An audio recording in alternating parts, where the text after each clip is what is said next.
اعوذ باللہ من الشیطان الرجیم بسم اللہ الرحمن الرحیم۔ مسئلہ ہے کہ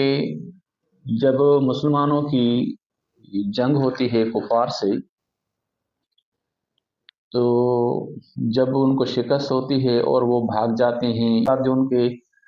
اموال ہیں وہ جب مسلمان کو ملتے ہیں، اس کے دو اقسام ہیں۔ ان کے لیے اللہ نے استعمال کیے ہیں انفال، غنیمت اور فے کے الفاظ کی بنیادی طور پر دو صورتیں ہوتی ہیں۔ ایک ہے کہ جنگ کے دوران جو اموال ملے، یعنی مجاہدین لڑیں، مجاہدین کے لڑنے کی صورت میں مال حاصل ہو، اور دوسرے وہ اموال کے بغیر مجاہدوں کے لڑے بغیر وہ کفار جو ہیں، جو مخالفین ہیں، وہ اپنے اموال نبی کریم صلی اللہ علیہ وسلم کے ہینڈ اوور کریں، معاہدہ کریں، ایگریمنٹ کریں، صلح کریں، اس کے نتیجے میں اس کے حوالے کریں۔ کفار کے جو اخلاق مسلمانوں کو حاصل ہوتے ہیں، ان کی دو صورتیں ہیں۔ کفار کو میدان جنگ میں شکست دینے کے بعد ان کے املاک پر قبضہ کیا گیا ہو تو اس مال کو مال غنیمت یعنی انفال کہا جاتا ہے، کیونکہ یہ جو مال ہے وہ مجاہدوں کی تعاون سے ملا ہے، غنیمت، انفال۔ اس لیے قرآن پاک نے ان کے حصول کی نسبت مسلمانوں کی طرف کی۔ وَاعْلَمُوا أَنَّمَا غَنَمْتُمْ، یعنی آپ کے تعاون سے ہمیں ملا ہے۔ امام ابو عبید لکھتے ہیں جو مال دشمن سے بزور ہاتھ لگے جبکہ ابھی جنگ ہو رہی ہو، وہ غنیمت ہے۔ امام ابو عبید کہتے ہیں کہ یہ تو غنیمت ہے، ٹھیک ہے نا، ٹھیک۔ اور جنگ ختم ہونے کے بعد جب ملک دارالاسلام بن گیا ہو، اس وقت جو مال ہاتھ لگے وہ فے، اور جنگ ختم ہو گئی اس کے بعد بھی اگر کوئی اموال ملتے ہیں ان کفار کے، تو وہ اب غنیمت نہیں ہوں گے، وہ فے ہوں گے۔ کتاب الاموال ابی عبید صفحہ 254۔ اور غنیمت کا حکم سورہ انفال میں یہ ہے کہ جو کفار سے جنگ کے بعد مال ملا ہے اس کو اکٹھے کیا جائے گا،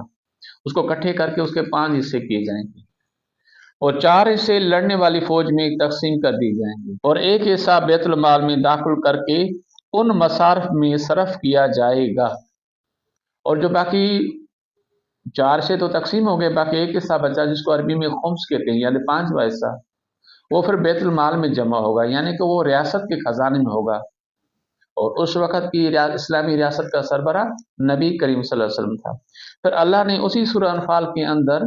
پھر یہ احکام دیا ہے کہ اس سے پھر جو خمس ہے، جو 5واں حصہ ہے، اس کو پھر 6 حصوں میں تقسیم کر دیا جائے گا، ایک اللہ کا، ایک اللہ کے رسول کا، ایک عزیزوں کا، ایک مسکینوں کا،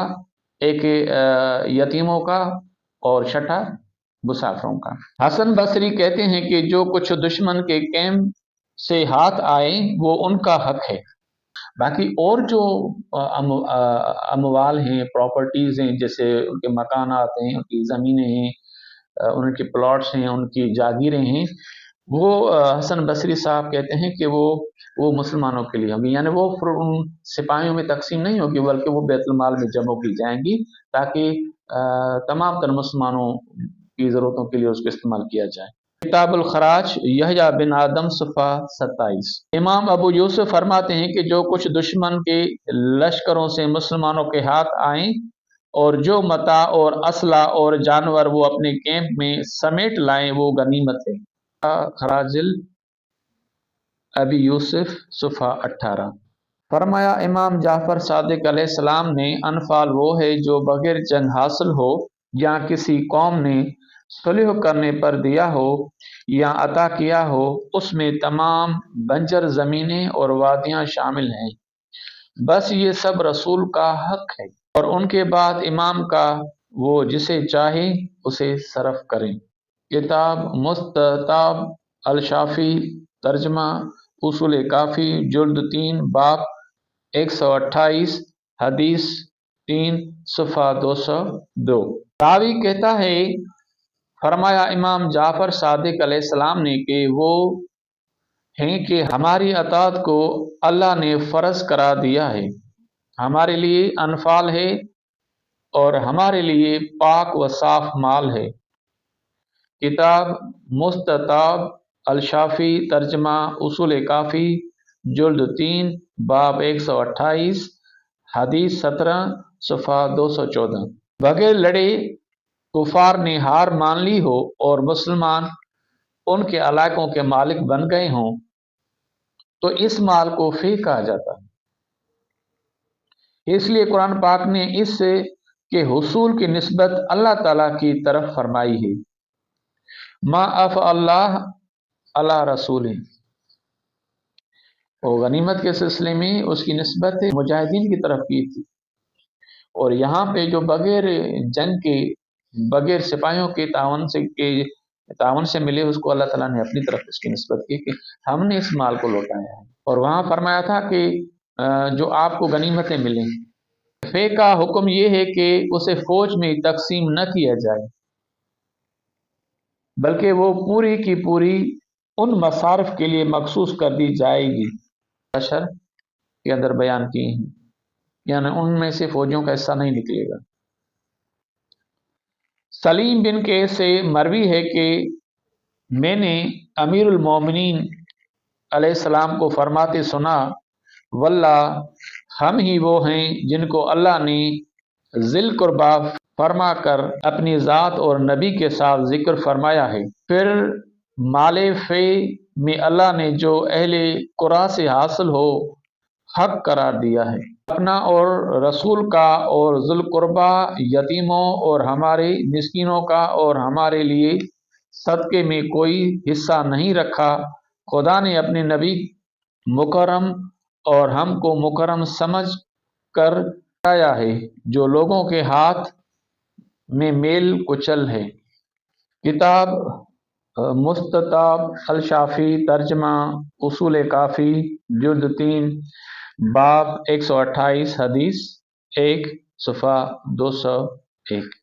پہلے قسم کے املاک کو غنیمت کہا جاتا ہے اور دوسری قسم کے املاک کو فے کہا جاتا ہے۔ اس واضح فرق کی وجہ سے ان املاک کے احکام اور مصارف بھی مختلف ہیں۔ انفال یا غنیمت وہ اموال ہوتے ہیں جو جنگ کے بعد تو اس کو غنیمت یا انفال کہا جاتا ہے، یعنی ایک مال ملنے کا یہ ایک طریقہ ہے، ایک پیٹرن ہے، اور یہ مفسرین نے اس بات کو واضح کیا۔ اور دوسرا طریقہ ہے کہ بغیر مجاہدین کے لڑے پھر بھی اسلامی ریاست کو، یعنی نبی کریم صلی اللہ علیہ وسلم کی طرف مال آئیں، اموال آئیں کفار کے، تو اس کو فے کہا جاتا ہے، یعنی یہ دوسرا سورس ہے، دوسرا ذریعہ ہے اسلامی ریاست، یعنی نبی کریم صلی اللہ علیہ وسلم کے پاس کفار کے جو مال ہے، ان کے اموال ہیں، ان کی پراپرٹیز ہیں، ان کی جاگیر ہیں، وہ مطلب آتی ہیں۔ تو بنیادی طور پر ان کی وہ وضاحت کی۔ لیکن ہم دیکھتے ہیں کہ امام جعفر صادق علیہ السلام بالکل اس کے الٹ اسی کی معنی کر رہے ہیں۔ آپ فرماتے ہیں کہ انفال وہ ہے جو بغیر جنگ کے حاصل، اگر انفال بغیر جنگ کے ملا ہوا مال ہے تو یقیناً پھر وہ جو فے ہوگا تو وہ پھر جنگ کے بعد ملے گا، یعنی مجاہدین کے لڑنے کے بعد ملے گا۔ ایک بات یہ سامنے آتی ہے، اور دوسری بات ہے جہاں تک میں سمجھ سکا ہوں کہ انفال، غنیمت اور فے یہ اصطلاحی ٹرمنالوجیز ہیں، اصطلاحی محاورات ہیں جو اللہ تعالیٰ نے قرآن پاک کے اندر استعمال کی۔ اے نبی، ہم نے تیرے لیے تیری وہ بیویاں حلال کر دی ہیں جنہیں تو ان کے مہر دے چکا ہے، اور وہ لونڈیاں بھی جو اللہ تعالیٰ نے غنیمت میں تجھے دی ہیں، اور تیرے چچا کی لڑکیاں اور پھوپھوں کی بیٹیاں اور تیرے ماموں کی بیٹیاں اور تیرے خالاؤں کی بیٹیاں بھی جنہوں نے تیرے ساتھ ہجرت کی ہے، اور وہ با ایمان عورت جو اپنا نفس نبی کو حبا کر دے، یہ اس صورت میں کہ خود نبی بھی اس سے نکاح کرنا چاہیں، یہ خاص طور پر صرف تیرے لیے ہی ہے اور مومنوں کے لیے نہیں۔ ہم اسے بخوبی جانتے ہیں جو ہم نے ان پر ان کی بیویوں اور لونڈیوں کے بارے میں احکام مقرر کر رکھے ہیں، یہ اس لیے کہ تجھ پر حرج واقع نہ ہو۔ اللہ تعالیٰ بہت بخشنے اور بڑا رحم والا ہے۔ یہ سورہ نمبر 33، سورہ احزاب، آیت نمبر 50 ہے۔ وہ جو محققین ہیں، وہ جو تفسیر کرتے ہیں، تشریح کرتے ہیں قرآن پاک کی آیات کی، ان کے مختلف احکام کی جو اللہ تعالیٰ نے قرآن پاک کے اندر استعمال کیے ہیں، ہم جنرلی بات کرتے ہیں اور کہ وہ مفسرین بتاتے ہیں کہ انفال اور غنیمت وہ مال ہے جو مجاہدین کے تعاون کے ساتھ ملے، اس کے 5 حصے کیے جائیں گے، 4 حصے مجاہدین میں تقسیم کیے جائیں گے، ایک حصہ وہ خمس ہوگا، وہ اللہ کا اور اللہ کے رسول کا، ان کے عزیزوں کا، مسکینوں کا، یتیموں کا اور مسافروں کا ہوگا۔ چند لمحات پہلے جو میں نے قرآن پاک کی ایک آیت کا ترجمہ آپ کے سامنے پیش کیا، اسی میں بھی بالکل ہم یہ جانتے ہیں کہ یہ جو سورہ احزاب ہے، یہ ابھی کی جو ترتیب ہے اس پہ وہ 33 نمبر سورہ ہے، اور نزولیت کے لحاظ سے، نازل ہونے کے لحاظ سے وہ 90 نمبر پر نازل ہوئی تھی، اور یہ مدنی سورہ ہے، یعنی مدینے کے اندر نازل ہوئی تھی، اور غالباً محققین کا خیال ہے کہ یہ 5 سے 7 ہجری کے درمیان نازل ہونے والی سورہ ہے۔ اور یہ جو غزوات جس وجہ سے اس کا نام احزاب ہے سورہ کا، تو وہ ایک جنگ تھی جس کو جنگ احزاب کہتے ہیں، جس کو ہم تاریخی طور پر جنگ خندق کہتے ہیں، اور وہ جو جنگ لڑی گئی ہے وہ 5 ہجری اور شوال میں لڑی گئی تھی۔ تو ہم جانتے ہیں یہ جو جنگ تھی وہ تو مجاہدین آمنے سامنے تھی۔ ما ملکت یمینک مما اف اللہ علیک، اور جن کا مالک ہے دایاں ہاتھ آپ کا اس میں سے جو لوٹایا اللہ نے آپ۔ اسی میں بھی اللہ تعالیٰ وہ افعلہ لفظ استعمال کیا ہے، تو محسوس ہوتا ہے کہ اتنی ساری جو باتیں ہم نے زیر بحث لائے تھے، ان کا بس یہی بنتا ہے مفہوم کہ کیونکہ اللہ تعالیٰ سورہ انفال کے اندر، کیونکہ اس سورہ کی جو ابتدا ہے وہ بھی اسی سے یسألونک عن الانفال، یہ آپ سے انفال کے بارے میں پوچھتے ہیں، تو اللہ نے بتا دیا کہ اگر آپ کے تعاون سے ہمیں جو اموال ملیں گے تو اس میں 4 حصے آپ کے ہوں گے، اور ایک حصہ جس کو خمس کہتے ہیں وہ اسلامی ریاست کا ہوگا۔ ٹھیک ہے، تو اب کیونکہ بنو نذیر اور بنو قریظہ کے جو قبائل تھے مدینے کے اندر یہودیوں کے، پھر ان سے وہ جنگ ہو گئی، جنگ کا سین بنا۔ تو یہ جو سورہ حشر ہے اس کے اندر جو ذکر ہے یہ افعلہ، یہ اس سلسلے میں ہے، مسلمان افواج نے ان کے قلعوں کا گھیرا کر لیا، ٹھیک ہے نا، اور جہاں پہ اس کے اندر وہ کھجور کے درخت کاٹنے کا ذکر آتا ہے، تو پھر اس کے اوپر اللہ تعالیٰ نے ایسا دبدبہ طاری کیا مسلمانوں کی ہیبت کا کہ بغیر جنگ کے انہوں نے جتنی ان کے وہ پراپرٹیز تھی، املاک تھے، جائیدادیں تھی، وہ سب مسلمانوں کے ہینڈ اوور کر دی، لیکن جنگ کی نوبت نہیں ہوئی، یعنی مسلمان نہیں لڑے ان کے ساتھ، اور طے یہ پایا کہ آپ یہاں سے ایگزائل کر کے چلے، جلا وطن ہو کر چلے جائیں کسی بھی اور علاقے میں، تو یہ اموال پیغمبر کو ملے، تو اسی کو اللہ تعالیٰ نے افعلہ کہا کہ وہ سورہ انفال بھی مجاہدین کو یہ واضح کرنے کے لیے نازل کی گئی تھی کہ آپ کے تعاون سے جو ہمیں مال ملے گا اس میں آپ کے 4 حصے ہوں گے۔ یہ جو بنو نذیر اور بنو قریظہ کے جو یہ پراپرٹیز اموال مسلمانوں کو ملے اور انہوں نے نبی کریم صلی اللہ علیہ وسلم کے حوالے کر دیے، تو مجاہدین کو پتہ تھا کہ ان میں سے 4 حصے ہمیں ملیں گے۔ تو لہٰذا یہ سورہ حشر کی آیت نمبر جو 6 ہے وہ صرف ان سپاہیوں کے لیے نازل ہوئی تھی کہ یہ واضح کرنے کے لیے کہ یہ جو اموال میں نے ان بستیوں والوں کی طرف سے اپنے پیغمبر کی طرف لوٹایا ہے اس میں آپ کا حق نہیں ہے،